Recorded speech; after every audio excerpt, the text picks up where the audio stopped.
मैं सबसे पहले शुरुआत पन्नू साहब आपसे करना चाहूँगा। भारत ने डिप्लोमेटिक तरीके से अंतर्राष्ट्रीय स्तर पर घेरने के लिए पाकिस्तान को सारे वो रास्ते सील किए जहाँ से ये मैसेज जाए कि अब पाकिस्तान को अपनी धरती से आतंक को पनपने नहीं देना है, नहीं तो अब बड़ा और कड़ा एक्शन भारत लेगा। लेकिन जिस तरीके से पाकिस्तान ने आज एनएससी की अपने यहाँ बैठक बुलाई, उसकी तस्वीरें जारी की, आपको क्या लगता है कि पाकिस्तान सुधरने वाला लग रहा है कि वो सुधरेगा नहीं, या अपनी ज़मीन का आतंकवाद के लिए इस्तेमाल होना बंद कर देगा? मेरे पास है प्योर पाव भाजी का मसाला, प्योर पाव भाजी मसाला, पाव भाजी को टेस्टी बना डाला, सबका राजा आल प्योर मसाला। अब छोलिया हो या लोबिया, सफेद चने या काले चने, सब कुछ मजेदार बने। पुष्कर जी, धन्यवाद, आपने मेरे को प्रोग्राम पे बुलाया। आज का दिन एक बहुत दुखद दिन है और हम सब 28 जाने जो हमारी हिंदुस्तानियों की गुम हुई हैं, बहुत शोक प्रकट होता है उसके ऊपर। लेकिन ये एक वारदात के पीछे पूरा हिंदुस्तान सिर्फ इकट्ठा नहीं है, इकट्ठा तो पहले ही था, लेकिन अभी मेरा ख्याल एक दृढ़ निश्चय किया हुआ है कि पाकिस्तान को वो वाला एक रास्ता दिखाना है कि जहां से वो वापस ना आए और उसी रास्ते में वो गुम हो जाए। और उसका एक ही रास्ता है कि इनका सिर्फ हुक्का पानी बंद करने की भी आप बात कर रहे हो कि अभी तो सिर्फ इनका पानी, नदियों का जो इंडस वाटर ट्रीटी है उसको एब्रोगेट किया है। इसके बाद तो जो हमारी कैपेबिलिटी है, military capability, paramilitary capability, special forces capability, technology, तजारत, डिप्लोमेसी, मेरा ख्याल ये हर एक डिपार्टमेंट जो हमारे हिंदुस्तान का डिपार्टमेंट है वो एंटी पाकिस्तान फॉर्मूला और एंटी पाकिस्तान एक्शन प्लान बना के उसको एग्जीक्यूट करना पड़ेगा। और मेरे को ये पता है कि ऑल पार्टी यही फैसला कर रही है कि हम सब इकट्ठे हैं और आप एक एंटी पाकिस्तान और प्यूनिटिव एक्शन, मतलब एक डेटरेंस होता है प्यूनिटिव डेटरेंस, कि इसके बाद वो हिंदुस्तान की तरफ मुंह करने की और सोच रखने की भी कोशिश ही ना करे। इसमें एक सबसे बड़ी बात यह है कि अगर आप देखिए कि ये पाकिस्तान ऐसी हरकतें करता क्यों, ये बात बड़ी साफ है कि पाकिस्तान को और कोई हरकत आती भी नहीं है।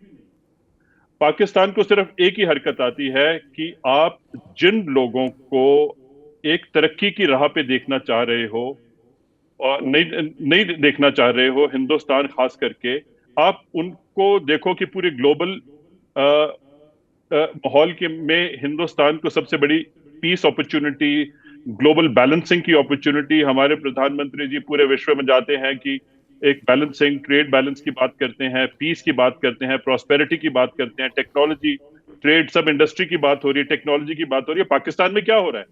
पाकिस्तान में तो उनके चीफ उठ के सिर्फ यही बोल रहे हैं कि हम कश्मीर ले लेंगे, क्योंकि उनको उनकी जिंदगी का और कोई मकसद नहीं है, क्योंकि उनकी नौकरियां खतरे में हैं। पाकिस्तान आर्मी की एक ही एग्जिस्टेंस का फॉर्मूला है कि हिंदुस्तान को गालियां निकालो और कश्मीर की बात करो। नहीं तो आसिफ मुनीर सबसे मेरा ख्याल useless chief of army staff हैं। उनकी खुद देश उनको गालियां निकालता है। उनकी आर्मी इतनी नीचे गिर चुकी है कि बलूचिस्तान में उनकी आर्मी को कभी भी घेर लेते हैं। आर्मी को कभी भी कोई टेररिस्ट घेर लेता है और पाकिस्तानी भी घेर लेते हैं।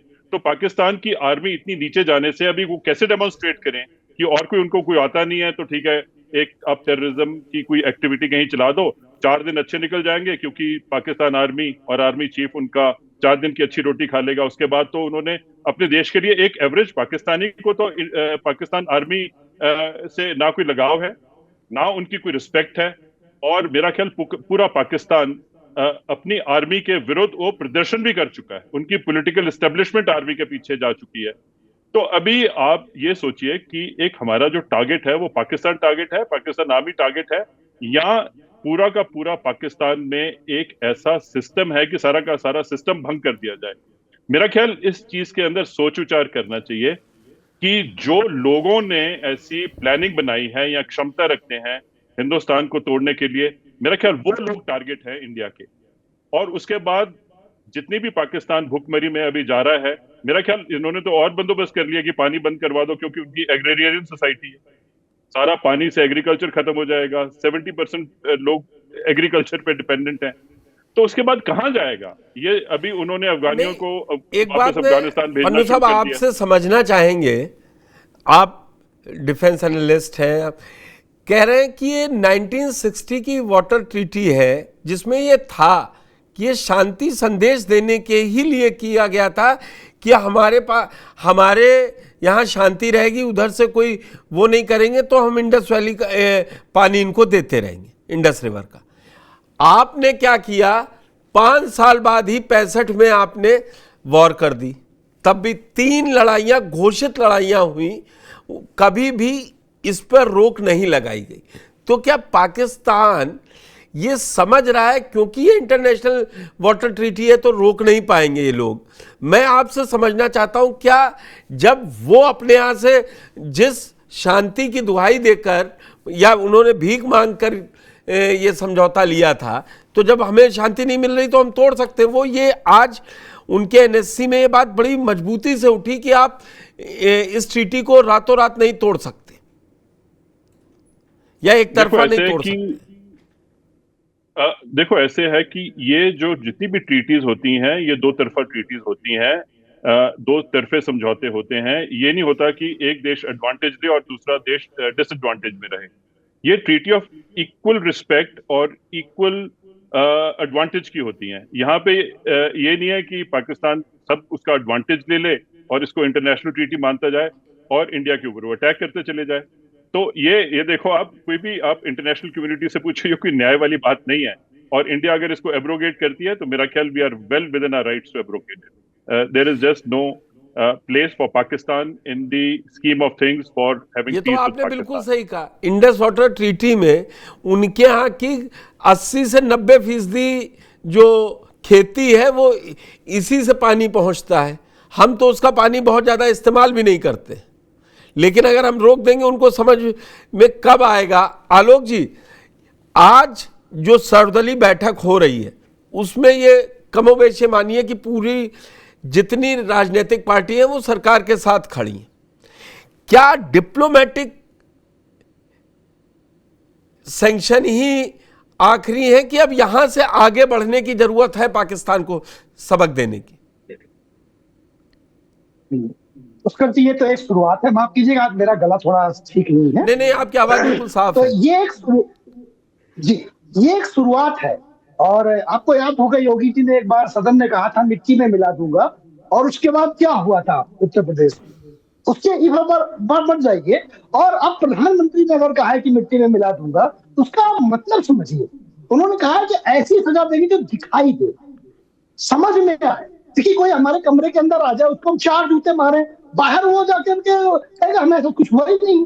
तो चाहे जो बालाकोट स्ट्राइक है या जो भी सर्जिकल स्ट्राइक हुई, उसको में भी पाकिस्तान कहीं ना कहीं पर उस तरह से अपने पाकिस्तानी सेना इंसल्ट फील नहीं करती। तो इस बार भारत ऐसी कार्रवाई करेगा जो टेंटेटिव हो, दिखाई दे भारत को पाकिस्तान सेना के ऊपर को नुकसान पहुंचाना है। क्योंकि पाकिस्तानी सेना जितनी स्वार्थी है, उसके लोग भूखों मरे, उसे कोई फर्क नहीं पड़ता। आप पानी बंद कर दीजिए, उसके देश के लोग और भूखों मरने जाएंगे। पाकिस्तानी सेना के ऊपर उतना प्रभाव नहीं आएगा। और ये होना चाहिए। मैं नहीं कह रहा हूँ इसका अर्थ ये आ जाए कि नहीं बंद नहीं करना चाहिए, वो ठीक है, जो क्योंकि पाकिस्तान की इंटरनल दबाव भी है, देश की जनता सड़कों पे आए, भूखों मरने लगे। एक काम और होना चाहिए भारत सरकार को, मेरी सलाह है, पॉलिटिकल डिसइंटीग्रेशन, विखंडीकरण। पाकिस्तान का विखंडीकरण जरूरी है। जैसे 2 भागों में टूटा था पाकिस्तान, अब पाकिस्तान के 3 और 4 टुकड़े वेस्टर्न पाकिस्तान के होने चाहिए। जब तक पाकिस्तान पॉलिटिकल डिसइंटीग्रेट नहीं होगा, जैसे पाकिस्तान अभी इकोनॉमिकली डिसइंटीग्रेट है, अब पॉलिटिकल डिसइंटीग्रेशन भी बहुत जरूरी है। और एक देखिए, पाकिस्तान को सबक सिखाने के लिए युद्ध अंतिम विकल्प। इस समय हम रोष में देश की जनता युद्ध की बात करती है, जरूरी है, वो अंतिम विकल्प है। युद्ध लड़े बगैर भी हम पाकिस्तान को घुटनों पर ला सकते हैं, माफी मंगवाएंगे और इसकी हालत खराब कर सकते हैं। युद्ध की जरूरत नहीं है। पाकिस्तान हमसे लड़ने लायक नहीं है, ना ही हमें लड़ने की जरूरत है। आप केवल बॉर्डर को जिस समय गर्म करेंगे, वो अफगानिस्तान बॉर्डर से पूरी सेना मूव करके यहाँ लाने में पाकिस्तान की हालत खराब हो जाएगी। उसके पास पैसे नहीं है डीजल पेट्रोल के डलाने के। तो इस तरह से हमारे पास बहुत सारे तरीके हैं, और ये एक अच्छा दिन है भारत के लिए कि कम से कम इस मामले में विपक्ष भी भारत सरकार के साथ है। बहुत दिनों बाद मुझे कम से कम देश की आवाज के साथ विपक्ष भी खड़ा दिखाई दे रहा है। कम से कम वो भी ये कह रहा है कि अब बहुत हो गया। पाकिस्तान पिछले 75 सालों में, देखिए मैं इसको थोड़ा सा और जोड़ूंगा हिस्टोरिकल रूप से, पाकिस्तान का जन्म भी किस रूप में हुआ? नफरत के रूप में, और वो नफरत आज तक वो बढ़ाता चला जा रहा है और वहां के नेता बढ़ाते चले जा रहे हैं। तो नफरत की एक सीमा तक पाकिस्तान में भारत के प्रति नफरत है, भारत की सक्सेस के प्रति नफरत है, भारत की वर्ल्ड पावर के प्रति नफरत है। तो निगेटिविज्म बड़ा खतरनाक होता है। तो पाकिस्तान का जो निगेटिविज्म है, इसे हमें डिस्ट्रॉय करना होगा, पाकिस्तान की शक्ति को विखंडित करना होगा, पाकिस्तान की सोच को विखंडित करना होगा, ठीक है। और भारत को पाकिस्तान सोच बॉर्डर के बाहर नहीं, भारत के अंदर भी पाकिस्तानी समर्थक है, चिंतक है, पाकिस्तान को वो फायर देते हैं। जैसे रॉबर्ट वाड्रा का बयान आप देखिए, रॉबर्ट वाड्रा का बयान क्या है। उसके बाद मणिशंकर अय्यर का बयान आया कि बताइए 3 युद्ध हो गए, भारत ने पानी इंडस्ट्री बंद खत्म नहीं की, आपने इतनी छोटी घटना में कैसे बंद कर दिया? तो जो भारत के अंदर पाकिस्तानी समर्थक हैं, भारत सरकार को उनको भी दंडित करना होगा, उनको भी नियंत्रित करना होगा, क्योंकि पाकिस्तान को जो कवर फायर देते हैं, यहाँ का जो बौद्धिक है, यहाँ का जो इंटेलेक्चुअल है, वो भी पाकिस्तान की भाषा बोलता है। तो कैसे कहेंगे आप? कई जो देश का नहीं हो सकता वो इंटेलेक्ट होगा कैसे? जो देश की भाषा, देश को ना समझ रहा हो, देश के सेंटिमेंट को ना समझ रहा हो, तो वो उसको इंटेलेक्ट मत कहिए, अगर मेरी बात मानिए तो। जी नहीं, देखिए मैं चलिए उसको ठीक करता हूँ, तथाकथित इंटेलेक्चुअल। अब ठीक है, क्योंकि इस देश में पिछले 70-75 सालों में जो रूलिंग पार्टी रही, उसने तो पाकिस्तान समर्थन को ही इंटेलेक्चुअलिज्म माना। पाकिस्तान में जाकर कांग्रेस का नेता कहता है कि उसे जिताना है, उसे जिताइए, बीजेपी को हटाइए।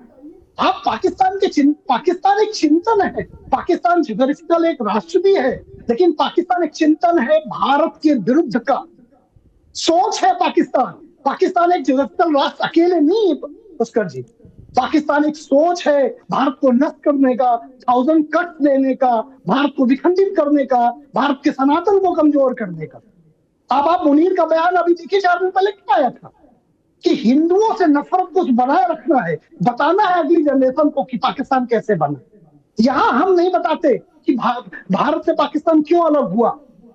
हम उस जो 15 अगस्त की तारीख को केवल स्वतंत्रता दिवस के रूप में मनाते हैं, ये गलत है।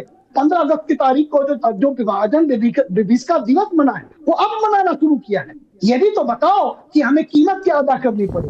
ये भी तो बताओ कि इस देश की सेकेंड मेजोरिटी 90% लोग पाकिस्तान चाहते थे, और इस देश में भारत के अंदर ऐसे बहुत सारे मुस्लिम मिल जाएंगे जो पाकिस्तान जिंदाबाद का नारा आज भी लगाते, आज भी लगाते। तो ये पाकिस्तान भारतीयों के, बहुत सारे भारतीयों के रूह में जिंदा है पुष्कर जी। उस रूह को बदलने की जरूरत है। आता हूं आलोक जी, इसको सेकंड राउंड के लिए रखते हैं। आप जो भारतीयों के अंदर कह रहे हैं ना, वो हर जगह हर सोच अलग अलग है। मेरे पास है प्योर पाव भाजी का मसाला, पाव भाजी मसाला, पाव भाजी को टेस्टी बना डाला, सबका राजा ऑल प्योर मसाला। अब आया असली स्वाद, अब आया स्वाद। जब स्वाद के पड़े हो लाले तो MDH का चंकी चाट मसाला डालें। MDH का चंकी चाट मसाला। MDH